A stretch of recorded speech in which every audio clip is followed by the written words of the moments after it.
Kuya. Tatlo. Bakit yung mga bata? Ako din. Pag-out galing school. Doble sa uniform.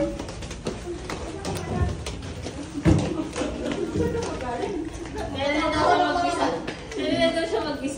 Pero nga, kahit mag-gis ng grade. Ano sabi ni Brandon? Ano yung sa mo? Ha? Ano yung notes mo na nakaraan?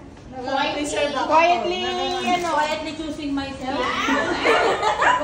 Quietly choosing myself over peace. Parang ganun eh. Yun lang yun. Quietly choosing myself. Iba na yung, hindi. Pero ba yung dalawa? Yung dalawa, pinili Meron niya. tayong may peace. Sabi na, tinama ko ng Tracy. Ang ganda niya Siya yung mga sinishare niya. Share lang niya. Apat, sir. Oo, ni Tracy. Tatlo yun eh. Tatlo yung may niya nakaraan. Apat lang yun, di ba? Ako, Apat lang yung nakita ko eh. Sa gitna ko. yung dalawa, hindi na talaga yun. Oo, nabunot eh. Bakit na tayo? Para